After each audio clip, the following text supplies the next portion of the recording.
ಇವತ್ತು ಸಮನ್ವಯ ಕವಿ ಚನ್ನವೀರ ಕಣವಿಯವರ ಜನ್ಮದಿನದ ಅಂಗವಾಗಿ ಅವರದೊಂದು ಕವನವನ್ನು ವಾಚನ ಮಾಡ್ತಾ ಇದ್ದೀನಿ. ಕವನದ ಶೀರ್ಷಿಕೆ ಹೂವು ಹೊರಳುವವು. ಹೂವು ಹೊರಳುವವು ಸೂರ್ಯನ ಕಡೆಗೆ, ನಮ್ಮ ದಾರಿ ಬರಿ ಚಂದ್ರನವರೆಗೆ. ഇരുಳಿನ ಒಡಲಿಗೆ ದೂರದ ಕಡಲಿಗೆ ಮುಳುಗಿದಂತೆ, ದಿನ ಬೆಳಗಿದಂತೆ ಹೊರಬರುವನು ಕೂಸಿನ ಹಾಗೆ, ಹೊರಬರುವನು ಕೂಸಿನ ಹಾಗೆ. ಜಗದ ಮೂಸೆಯಲ್ಲಿ ಕರಗಿಸಿ ಬಿಡುವನು ಎಲ್ಲ ಬಗೆಯ ಸರಕು.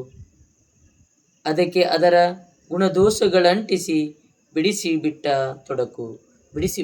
ತೊಡಕು. ಗಿಡದಿಂದುದುರುವ ಎಲೆಗಳಿಗೂ ಮುದ, ಚಿಗುರುವಾಗಲು ಒಂದೇ ಹದ. ನೆಲದ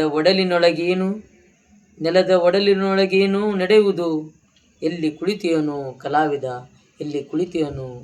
ಕಲಾವಿದ. ಬಿಸಿಲ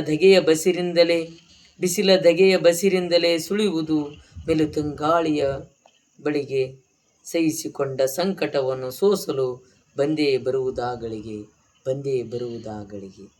ಸಹಜ ನಡೆದರೂ ಭೂಮಿಯ ಲಯದಲ್ಲಿ ಪದಗಳ ನಿರಿಸಿದ ಹಾಗೆ, ವಿಶ್ವದ ರಚನೆಯ ಹೊಳೆಯಿನಲ್ಲಿ ಕಂಗೊಳಿಸಿತು ಕವಿತೆಯು ಹೀಗೆ.